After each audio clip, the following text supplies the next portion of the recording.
Ano ang makukuha ng Iran kung tutulungan nilang iligtas si Pangulong Trump? Dahil kung makokontrol ng Iran ang Strait of Hormuz sa susunod na 6 na buwan o isang taon, makakakuha sila ng $100 bilyong na dagdag na kita. Kung atras ka ngayon habang kontrolado ng Iran ang Strait of Hormuz, sa totoo lang ang mangyayari ay ikaw mismo ang nagbubukas ng daan para maging ikaapat na sentro ng kapangyarihan sa mundo ang Iran. Mga kaibigan, malaking karangalan naming makasama si Professor Robert Pape ng Universidad ng Chicago sa studio. Si Professor Robert Pape ay Amerikanong siyentipikong pampulitika na tumututok sa internasyonal na seguridad, kapangyarihang panghimpapawid, karahasang pampulitika, social media propaganda at terorismo. Siyang host ng Escalation Trap, isang Substack platform kung saan niya inilalatala ang kanyang mga isinulat. Professor Robert Pape, maligayang pagdating sa programa. Salamat sa pag-imbita sa akin. Oh, Profesor! Viral ka na sa social media at nagsasalita ka ng hayagan tungkol sa digmaan laban sa Iran. Binabati kita sa paglabas mo sa podcast na Diary of a CEO. Malaking tagahanga ako niyan. At isang malaking karangalan na makausap ka ngayon tungkol sa pinakamahalagang geopolitical na sigalot sa mundo sa kasalukuyan. At yon ay ang sigalot laban sa Iran. Professor, ang una kong tanong sa iyo ay, ano ba talagang ginagawa ng Estados Unidos ngayon sa Iran? Sinusubukan na yon ng Estados Unidos na makahanap ng tagumpay para makaalis sa patibong ng lumalalang tensyon. At hindi lang ito basta-basta nangyayari na magulo. Epektibong mga balangkas na iniaalok ko, kaya inimbitahan ako ng Diary of the CEO 4 linggo na ang nakalipas. At muli nila akong pinabalik, pinalipad pa ako papuntang London para dito. Kaya talagang malaking bagay ito. At ang pangunahing issue dito ay nung sinimula natin ang pambobomba, may inaasahan na tayong mga yugto na pagdadaanan natin. Pinag-aralan ko ang kapangyarihang panghimpapawid ng 30 taon nagturo sa US Air Force, sumulat ng Bombing to Win, at nagmodela ng pambubomba sa Iran ng 20 taon. Kaya ang mga yugtong ito ay hindi lang basta nangyayari ng magulo. Ang unang yugto ay ang pambubomba natin para subukang mapalitan ang rehimen. Tinamaan ng bomba ang target, napatay ang mga lider, ngunit walang naganap na pagbabago ng rehimen. At ang dahilan ay dahil ang pambobomba gamit lang air power ay hindi pa nagdudulot ang pagbabago ng rehimen sa mahigit 100 taon. Wala pang ni isang kaso. Kaya mula pa lang sa simula, malamang na mabigo ito. Pero sinubukan pa rin nila. At pagkatapos, hindi lang ito nabigo. Kita mo, malakas ang pagkakataon ng kabilang panig na gumante dahil ang kumpiyansa dito ay nangangahulugan na hindi tayo naghanda ng mga backup na plano. Ngayon, kitang-kita na yan. Hindi naman ganun kakita nung inilatag ko yung 3 araw bago ang pambubomba. Sabi ko, ito ang mangyayari at mahuhulog tayo sa bitag. Ngayon, ang bitag ay hindi natin matanggap ang pagkatalo. Si Donald Trump ay hindi maaring tanggapin ang pagkatalo sa politika. Kung hindi, ang kanyang pagkapangulo, kung hindi man tuluyang matapos, ay matinding masisira pagdating ng midterms. At ang mga bansa bilang kabuuan ay nahihirapang tanggapin ang pagkatalong estratehiko. Kaya sa Vietnam, patuloy tayong umakyat sa hagdang ng paglala. Hinahanap ang antas ng tagumpay na hindi kailanman dumating sa loob ng 10 taon sa Vietnam. Ito ang tunay na problema ngayon. Kita mo ang mga negosasyon, nagsisimula, may kaunting pag-asa, pero nauuwi sa wala. Dahil ano nga ba ang gusto ni Donald Trump? Gusto niya ng malinis na tagumpay na masasabi niyang hindi lang tagumpay laban sa Iran, kundi tagumpay din laban kay Obama. Kita mo, kaya tungkol ito sa politika sa loob ng bansa, gaya rin ng sa internasyonal na politika. At ito ang dahilan kung bakit tayo ay naipit sa isang patibong. At umaasa tayo na matatapos ito. Pero ipinapaliwanag ko na malamang ay magpatuloy pa ito, lalala. At magiging mas malala pa. Ngayon, sa halip na 3 araw lang ng pambubomba, umabot na tayo sa 7 linggo. At gusto ko sana maging mas positibo ang tono. Pero ang problema ay ito ang patibong. At duda ako, nabibigyan siya ng Iran ng malinis na tagumpay. Ano ba ang makukuha ng Iran kung tutulungan nila makalusot si Pangulong Trump? Iyan ang pangunahing problema dito. Hindi, maganda talaga ang punto mo. At sa tingin ko, desperado si Trump na makahanap ng paraan palabas. Naghahanap siya ng paraan para magmukhang panalo siya sa politika. Ibig ko sabihin, hindi niya talaga ito makita. Tulad ng sinabi mo, 7 linggo na ang lumipas mula nang magsimula ang sigalot. Dapat patuloy na isipin ng mga tao yon. Gusto ko lang ipunto na naiintindihan ko naman. Sa tingin ng mga merkado, dahil desperado si Pangulong Trump, tatapusin niya ito. Iniisip na nila yan simula pa noong Pebrero 29. Sige, kaya talagang tuloy-tuloy lang ito dahil sa pag-aakalang sapat ng pressure na ito. At saka nga pala, ang ekonomiya ng mundo ay malapit ng sumadsad sa unang bangin nito sa loob ng susunod na ilang linggo. Mayroon talagang ilang bangin na paparating, gaya ng ipinaliwanag ko sa Substack ko ilang araw na ang nakalipas. Kaya hindi lang isa ang bangin, kundi marami. At hindi pa natin sila nararanasan, pero paparating na sila. Laging iniisip ng mga tao na pag sumadsad tayo sa mga bangin, tiyak na matatapos ang digmaan. Ang problema dito ay hindi ganun ang kaso, dahil ang bangin na yon ay hindi nangangahulugan ng estratehikong tagumpay para kay Pangulong Trump. At yan ang pangunahing problema. Kailangan niya ng tagumpay. Kung hindi, malamang pababayaan lang niya ito, kahit mahulog pa sa bangin. Professor, gusto kong balikan ng isang tweet na ipinadala mo ilang araw nang nakalipas. Nasabi mo na ito, babasahin ko lang ito para sa ating mga tagapakinig dito. Sabi dito, sa loob ng 10 araw, magsisimula ng kapusin ng mga halagang produkto ang ilang bahagi ng pandaigdigang ekonomiya. Matapos ang 30 taon ng pag-aaral sa ekonomikong parusa at blockade, hindi ko ito sinasabi basta-basta. Hindi lang taas presyo, kundi kakulangan din, at hindi handa ang mga merkado. Kaya sa tingin ko, nabanggit mo na yon nung pinag-usapan mong tungkol sa mga biglaang pagbagsak na darating. Maaari mo bang palawakin pa yon? Ipaliwanag natin sa mga tagapanood. Oo, ang kakaiba sa ginagawa ko ay hindi lang mag-react, kundi magbigay at magturo ng mga balangkas sa loob ng 30 taon. Iyan ang itinuturo ko sa US Air Force, hindi pagtuturo ng paglalagay ng bomba sa target. Itinuturo ko kung paano nakikipag-ugnayan ang lakas militar sa politika gamit ang mga balangkas. At iyan ang naging kapaki-pakinabang dito para sa mga gumagawa ng pulisya, mga estudyante, at ngayon ay umaasa kung pati na rin ang buong mundo. Ang punto rito kapag inaaral mo ang mga ekonomikong blockade, kadalasan ito'y nangyayari sa panahon ng digmaan. Sa 30 taon ko sa economic sanctions at pag-aaral ng air power, sinuri ko rin ang mga naval blockade. Makikita mo ang isang malinaw na balangkas na sa mga unang linggo ng isang blockade, ang nagiging resulta ay ang pagkaantala ng mga kalakal na pumapasok na nagdudulot ng pagtaas ng presyo ng mga produkto sa loob ng lugar na binoblockade. Sa kasong dito, buong mundo ang binoblockade pero tumataas pa rin ang presyo dahil may natitirang produkto sa bansa. May mga materyales, may mga nakaimbak. At yan ang dahilan kung bakit ang mga blockade ay nagpapataas ng presyo. Pero pagkatapos ng mga 4 o 5 linggo, siguro mga 45 na araw, pumapasok ka sa ibang yugto. Iyon ang yugto kung saan nauubos na ang mga nakaimbak. At diyan mo mararanasan ang tunay na kakulangan. Ngayon, nagkaroon ka ng takot sa kakulangan, kaya tumaas ang presyo sa unang 45 na araw. Pero pagkatapos ng 45 na araw, dun mo talaga mararanasan ang kakulangan at makikita mo talagang nangyayari ang mga kakulangan na yon. Dahil meron kang Timog Korea, meron kang Pilipinas, meron kang mga estado sa Asya. Nagpapatupad na ang Pakistan ng 4 na araw na linggo ng trabaho dahil may totoong kakulangan. Pagkatapos ng susunod na yugto, lampas pa doon, sabihin nating araw, 60 hanggang 70 dito. Ngayon, papasok ka na sa 2 yugto. Na siyang pagliit ng produksyon ng mga kalakal dahil wala kang alternatibong supply. Pinagmumula ng 20% ng langis sa mundo, 30% ng pataba sa mundo. Walang ganyan na basta na lang nakatambay. Walang ginagawa na pwedeng gamitin agad. Kaya ang kalalabasan nito ay 3 yugto.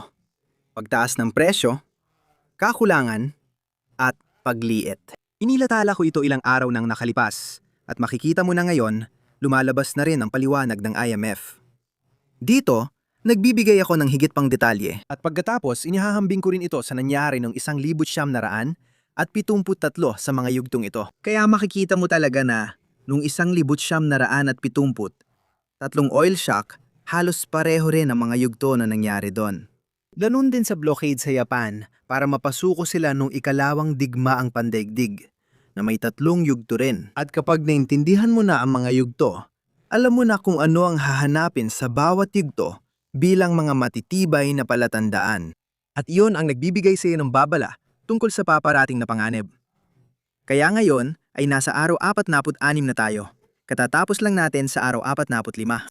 At dahil sa blockade ng militar ng US, bukod pa sa blockade ng Iran, Halos wala nang makakalabas sa kipot ng Hormuz sa puntong ito.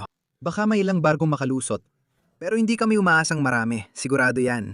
Ibig sabihin nito, malamang na ito ang magiging predictive model na makikita mo dito pagsapit ng Mayo 1. Makikita mo na ang totoong kakulangan at iuulat na ito sa mga pahayagan. At pagdating ng Hunyo 1, doon mo marahil unang maririnig ang mga totoong ulat ng tunay na pagliit ng produksyon ng mga kalakal. Ang mga producer ay gumagawa ng mas kaunting muebles, mas kaunting kagamitang medical, at mas kaunting sasakyan. Magkakaroon ng pangkalahatang paggurong dahil ang mga input na yon ay hindi lang basta mas mahal ngayon. Wala na talaga sila ron. Diyan talaga nagkakaroon ng problema. At kaya makikita mo, kahit gaano pa sila sumisigaw at nagrereklamo ngayon, kailangan na nating tapusin ito. Kailangan na nating tapusin ito. Hintayin mo ang Mayo 1 at pagkatapos hintayin mo ang Hunyo 1 at pagkatapos magpapatuloy pa ito. Ganyan din ang nangyari nung oil shock noong 1973. Tumagal yon ng 151 na araw. 151 iyan mismo ang bilang ng mga araw na tumagal yon. At sapat na yon para itulak ang ekonomiya ng US sa stagflation sa loob ng 8 taon. Ang interest rate sa mga bahay ay 16%, hindi 6%. 16%. Kaya kailangan nating maintindihan na ito talaga ang dahilan kung bakit napakahalaga ng Hormuz at kung bakit ang mga nangyayari dito, ang tunay na epekto ay paparating na. Naantala sila, pero hindi naman sila naantala ng 20 taon. Nabasa ko ang pagsusuri mo. Sa ika-4 na ito, tingin mo, magiging ika-4 na pinakamalakas na bansa ang Iran sa mundo. Gusto kong marinig ang iyong opinyon tungkol dyan. At isa pa sa nabanggit mo sa isa pang tweet, pagkatapos ng 40 araw ng pambubomba, mas malaki ang bentahe ng Iran, hindi mas kaunti. Ipaalam mo sa akin ang iyong opinyon tungkol dito. Tiyak. Tulad ng ibang tagapakinig, alam na nila na noong unang 2 o 3 linggo ng digmaan, ipinaliwanag kong may 3 yugto ng patibong ng paglala. Ngayon, tinatanong ng mga tao kung meron pa. At oo, nadaanan na natin ang unang yugto. Gaya ng sabi ko, hindi nagtagumpay ang pambubomba sa pagpabagsak ng rehimen, sa halip, lalo pa itong pinatibay. Ikalawang yugto. Sumalakay at gumanti ang Iran, pinalawak ang labanan at kinuha ang Hormuz. Ikatlong yugto. Dito lumitaw ang problema sa paggamit ng lakas sa lupa. Doon mo nakita at nahulaan ko na magpapadala tayo ng mga marino bago sila kumilos. At yun nga ang nangyari. Ngayon, kapag naisip mo ang problema sa paggamit ng lakas sa lupa, mapapansin mong malinaw na sobrang magastos ito. Tama? Ngayon, hindi pa malinaw nung sinimulan mo ang pambubomba dahil hindi mo pa iniisip yon. Kaya sa ikatlong yugto, ang tanong ay, basta ka na lang ba aatras o lalayo? Ang paliwanag ko kung gagawin mo yon, at marami ang may gusto, hindi ka lang basta babalik sa Pebrero 27 bago ang pambubomba dahil may bagong sangay na magbubukas. Kung ang habang kontrolado ng Iran ang kipot ng Hormuz, sa totoo lang, ang mangyayari ay makikita mo ang sangay na magdadala sa Iran bilang ika-4 na sentro ng kapangyarihan sa mundo. Nagbigay ako ng opinyon at detalye tungkol dito sa New York Times. Hindi ko sinasabing sa ngayon ay Iran ang ika-4 na sentro ng kapangyarihan sa mundo. Gusto ko lang linawin. Ang sinasabi ko ay nasa sanggandaan tayo, kung saan hindi na natin basta-basta maibabalik ang Pebrero 27 na parang walang nangyari. Iyon ang gusto ng lahat. Gusto ko rin yon. Hindi, nasa sanggandaan talaga tayo. At makikita mo ito kay Pangulong Trump. Sa palagay ko, alam niya ito dahil batid niyang kung basta siyang papasok sa kasunduan, mawawalan siya ng estratehikong tagumpay na may pagmamalaki. Ginagawang ika-4 na sentro ng kapangyarihan ng Iran. Kaya nga si J.D. Vance, sinasabi niyang kailangan nating makuha ang pinayamang uranium na yon. Dahil kung makokontrol ng Iran ang kipot ng Hormuz sa susunod na 6 na buwan o 1 taon, makakakuha sila ng $100 bilyong na dagdag na kita. May sapat na silang pinayamang uranium para sa 10 hanggang 16 na bomba. Ayon sa pagtataya ng intelihensya, hindi lang kay Trump, mahigit 70% tsansang magkakaroon ng maraming sandatang nuklear ang Iran sa loob ng 1 taon. Sino ba ang niloloko natin? Hindi ba nila gagawin yon dahil lang sa kabutihan ng puso nila? Hindi. Ito ang totoong realidad natin ngayon. Kaya mga isang taon mula ngayon, o baka isa't kalahating taon, sila na ang may kontrol sa 20% ng langis sa mundo, 30% ng pataba, at iba pa, at iba pa. At magiging ganap na may kakayahang nuklear, kung hindi man armado na, nakapangyarihang nanginghibabaw sa langis. Ngayon, ikaapat na sentro ng kapangyarihan sa mundo ang pinag-uusapan natin. Naiintindihan mo ba? At yan ang magiging kalalabasan kung basta na lang tayong maatras at makikipagkasundo. Malabong talikuran ng Iran ang kanilang kakayahang nuklear. Kung hindi, anong pipigil sa Israel na bumbahay ng sinuman sa hinaharap kahit kailan nila gusto, o Amerika? At malabong isuko rin nila ang kapangyarihan sa mundo. Bakit isusuko ng Iran ang pandaigdigang kapangyarihan ngayon na nagsisimula na silang umangat? Wala pa sila nito, pero unti-unti na silang lumilitaw. Dito pumapasok ang dilema sa pagitan ng ikatlo at ikaapat na yugto na tinatawag kong paulit-ulit na bumabalik at umaabante. Kaya madalas mong marinig minsan sa balita na naghahanda tayo ng 10,000 espesyal na puwersa para sa isang gawain sa Esteban. Kinabukasan, ang balita naman ay bumabalik tayo sa pag-iisip tungkol sa bitag na negosasyon na siyang ikaapat na yugto. Nagkakaroon ng pagkakataon ng Iran na maging isang pandaigdigang kapangyarihan. Pero paikot-ikot lang tayo. At ang dahilan nito ay dahil mula sa pananaw ni Trump o ng Amerika, hindi tayo makakausad. Maliban na lang kung tatanggapin ng Iran ang isang hindi patas na kasunduan at ililigtas tayo. Hindi ko na mabilang kung ilang nag-i-email at nagtatanong, Professor Pepe, bakit hindi na lang sumuko ang Iran na parang mahika? Sana nga totoo yan. Pero wala tayong ebidensya na basta na lang silang susuko na parang mahika. Hindi sila isinusuko ang kapangyarihan, bagkus nagpapalakas sila. Oo. Sa tingin ko, kung matagal mo na itong pinag-isipan at gaya ng sabi mo, tumibay na ang rehimen. Walang nakamit na estratehikong layunin militar mula sa Estados Unidos sa ngayon. Kaya bakit sasagipin ng Iran si Trump sa alanganin? Kahit na magkaroon ka ng bagong rehimen, ang katotohanan na eksaktong 1 linggo na ang nakalipas, ibig kong sabihin, tandaan mo, eksaktong 1 linggo na ang nakalipas, nagbanta si Pangulong Trump na wawasakin sa isang gabi ang buong sibilisasyon ng Iran. Ibig sabihin malinaw itong banta ng nuklear gaya ng anumang banta gamit ang sandatang nuklear. Baka hindi alam ng iba yon. Inaaral ko ito. Hindi ginagawa ng mga estado iyon. Iyan ang itinuturing na banta ng nuklear sa diplomasya. Sa madaling salita, epektibong tinakot ni Pangulong Trump ang lahat ng 92 milyong Iranian kabilang na ang buong kilusang makademokrasya. Kaya wala nang saysay ang linyang suportahan ang kilusang makademokrasya. Ngunit ibig sabihin din ito na, halimbawa, kung may kilusang makademokrasya na nagpabagsak sa rehimeng ito, bakit tatalikuran ng kilusang makademokrasya ang mga sandatang nuklear? Paano kung hindi ito parang, magiging kasangkapan lang natin sila dito at mga puppet natin? Sobrang galit lang talaga nila sa rehimeng yon. Susunod lang sila sa Amerika bilang bahagi ng bagong imperyo ng Amerika. Hindi yon mangyayari, lalo na kapag tinakot mong papatayin silang lahat sa isang gabi. Nailan lang talaga sa mundo ang may ganoong kapangyarihan. At si Donald Trump ay isa doon. Meron tayong 500, 400 hanggang 500 Minutemen. 3 misil na may mga nuclear warhead na maraming beses ang lakas kumpara sa Hiroshima at Nagasaki dito na kayang tumama sa Iran sa loob ng 90 minuto.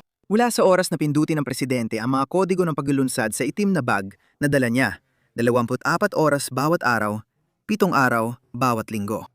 Kaya napakalaking kapangyarihan ang ibinigay natin sa isang tao sa Estados Unidos.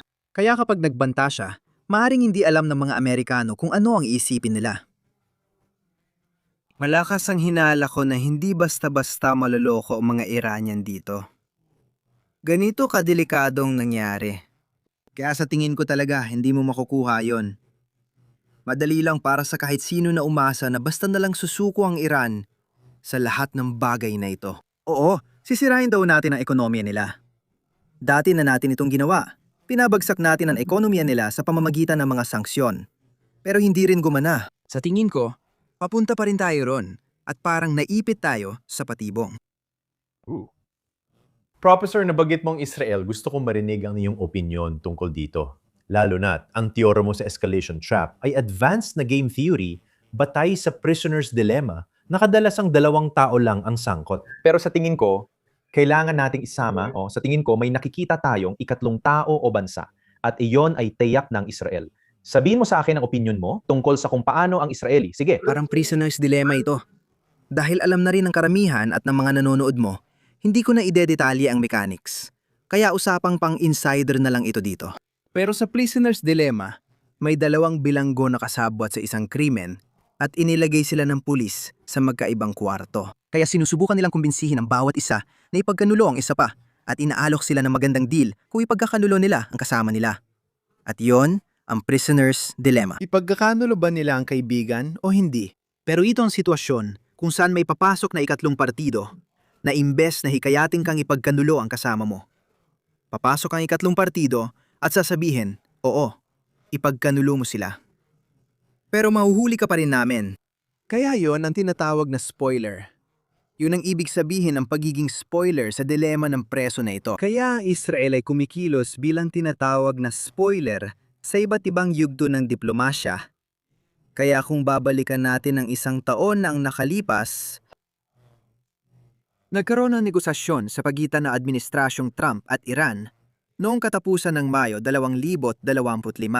Sabi ni Pangulong Trump, malapit na tayo magkasundo at posibleng magkakasunduan na tayo. At ang nangyari ay naglunsad ang Israel ng biglaang pag-atake mula sa himpapawid, gamit ang kanilang lakas pang himpapawid at pinatay ang mismong mga negosyador na kausap natin. Literal na pinatay sila. Sige, at nangyari yon bago pa sila sumakay ng eroplano papunta sa negosasyon. Kaya literal na tama ang tiyempo nila dahil sa negosasyon. Alam nila kung nasaan sila para patayin sila. Well, nangyari ulit yon noong Pebrero. At narinig mo na ito mula kay Marco Rubio, kung saan sinabi ni Rubio, sasabihin ko sa iyo kung bakit namin kinailangang simulan ang kampanyang panghimpapawid noong ika-28 ng Pebrero. Dahil sinabi ng Israel sa amin na gagawin nila ulit ito at papatayin ng pinakamataas na leader at pati na rin mga 20 sa pinakamapayapang miyembro ng elite na aktwal na nakikipagnegosasyon. Ginawa ulit ito ng Israel. Makikita mong hindi bababa sa 2 beses nila itong ginawa. Maaring may iba pang ang ganitong pagkakataon dahil may mga nagpapadala sa akin ng ulat sa email. Naiintindihan ko pero totoo, hindi bababa sa 2 beses kumilos ang Israel bilang hadlang. At magiging sobrang mahirap ito kung wala nang ibang dahilan dahil pinatay na ng Israel ang mga pinakabukas sa negosasyon dito na sumusubok makipag-usap sa Estados Unidos. At laging may kaunting panganib dito dahil laging may mas maraming matitigas ang ulo dito na galit. Ayaw nila ng negosasyon. Gusto nila ng ganti. Gusto nila na maranasan mismo dito ang sakit.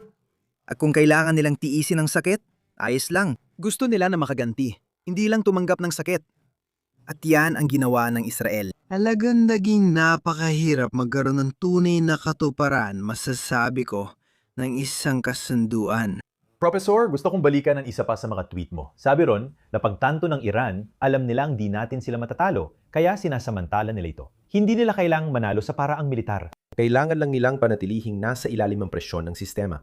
Sa tingin mo ba ito ang magiging estratehiya ng Iran? Sa palagay ko, napatunayan nila sa mundo na kaya nilang tumagal laban sa militar ng Estados Unidos.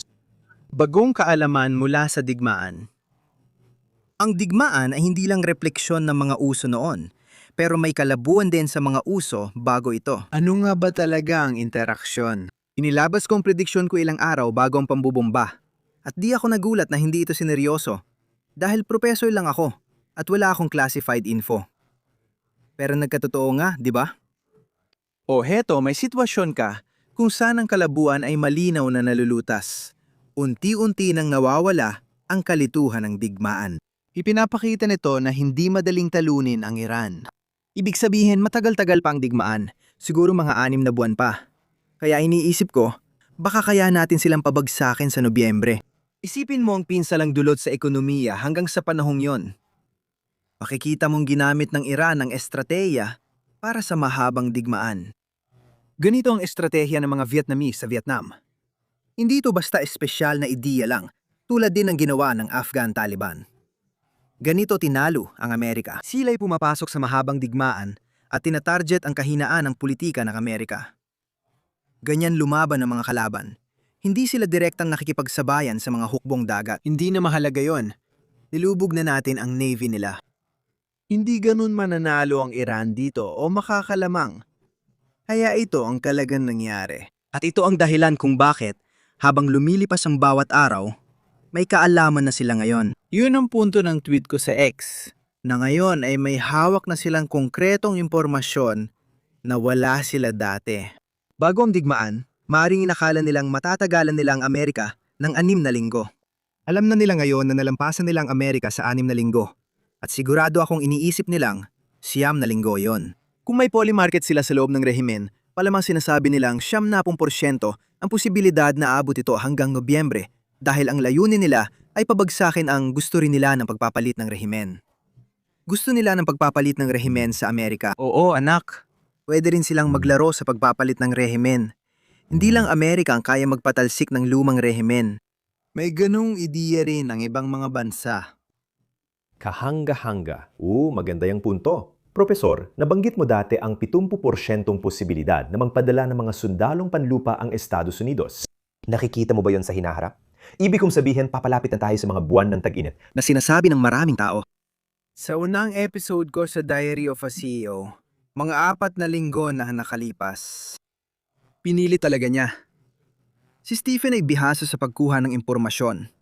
Nag-aatubili ako magbanggit ng numero, pero may naisip na akong bilang at sinabi kong limitado ito. Parang kukunin ang materyang nuklear. Kaya maaring maglanding ang Marines sa dalampasigan bilang lugar ng paghahanda para dito. Sa madaling salita, mga 70% ang posibilidad tulad ng sabi ko. Kailangan kong sabihin, matapos kong mapanood ang pahayag ni J.D. Vance na hindi matatapos ito hanggat hindi na ilalabas ang enriched na material. Hindi ito tungkol sa kasunduang tatagal ng 5 hanggang 20 taon. Ang gusto ng Administrasyon Trump ay mailabas lahat ng enriched na material, kabilang na ang 1,000 libra ng 60%. At si J.D. Vance ang pinakamapagpigil sa Administrasyong Trump. Kaya kapag sumang-ayon na siya sa pagtaas ng tensyon, para doon, itaas ko na yan mula sa mahigit 70. Baka 80% na ngayon. May pagkakataon pa rin. Hindi ko sinasabing 100% ito. Walang anumang 100% sigurado rito. Pero isinasara na natin ang mga pagkakataong ito. At ito ay dahil malinaw ng nakikita ni Vance. Nagpasya na siya na hindi pwedeng panatilihin ng Iran ang uranium na pinayaman sa 60% na yon. E paano mo sila mapapapayag na isuko yon? Pwede mong durugin ang ekonomiya nila, dito. Pero sa totoo lang, 20% lang ng GDP nila ang langis. Kaya ito ay parang kay Saddam Hussein. 50% ng GDP ni Saddam Hussein yon. At hindi siya sumuko sa loob ng 12 taon. Kaya pwede mong sabihin, balang araw matatalo rin natin sila sa ekonomiya, di ba?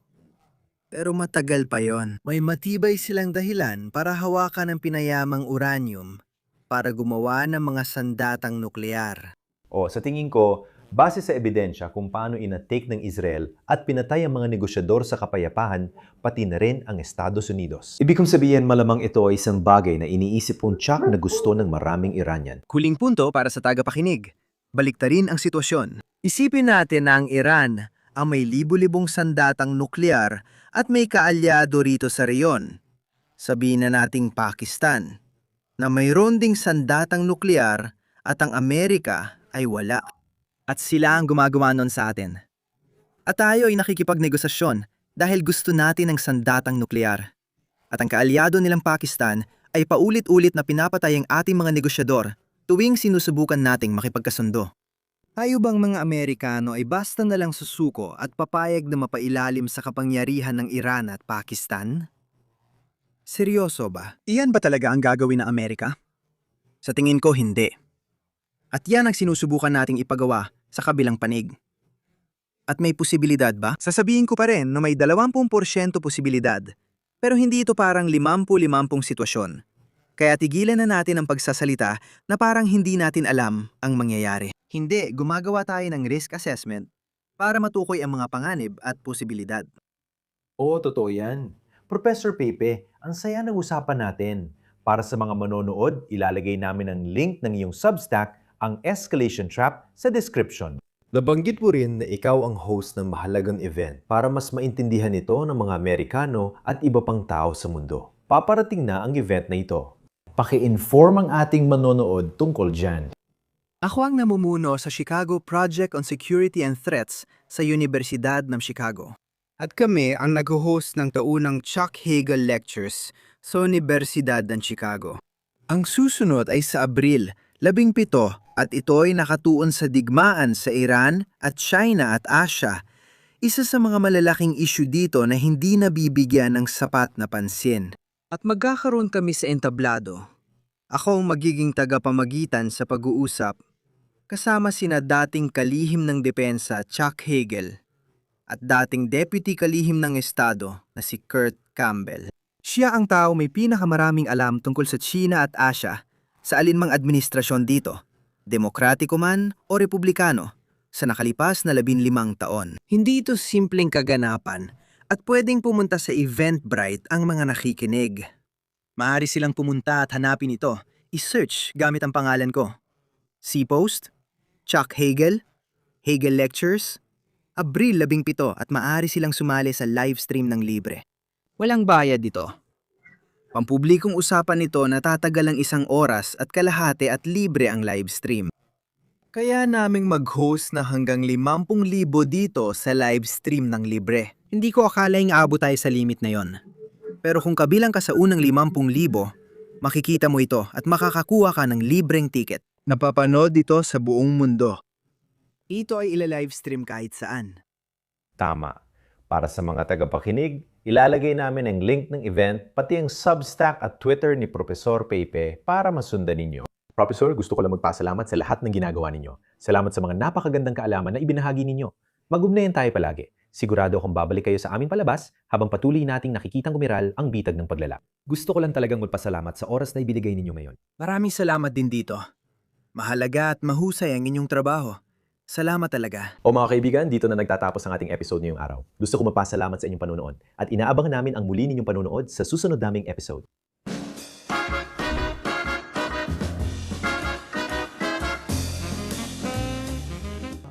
Walang kapantay ang networking dito. Napakahalaga ng mga pagkakaibigang nabuo sa maikling panahon kasama ang mga taong kapareho ng pag-iisip. Ang pinaka-interesante para sa akin sa event na ito ay ang pagpapalawak ng aking pananaw at kaalaman tungkol sa iba't ibang merkado at paano sila maaabot. Mahalaga ang mga ganitong event na yon dahil milyon-milyon ang naghahanap ng sagot at marami ng karanasan. Mula sa iba't ibang panig ng mundo, namumuhay silang kanya-kanya. Sa ganitong event, pwedeng magsama-sama ang mga tao at maibahagi ang kanilang karanasan. Matagal ko na siyang pinapanood, kaya siguro naging impluensya yon sa pag-alis ko sa UK at paglipat sa Timog Silangang Asya. Kaya sobrang astig na makadalo sa event na to at makilala ang mga taong matagal ko nang pinapanood. Parang nan full circle ang lahat.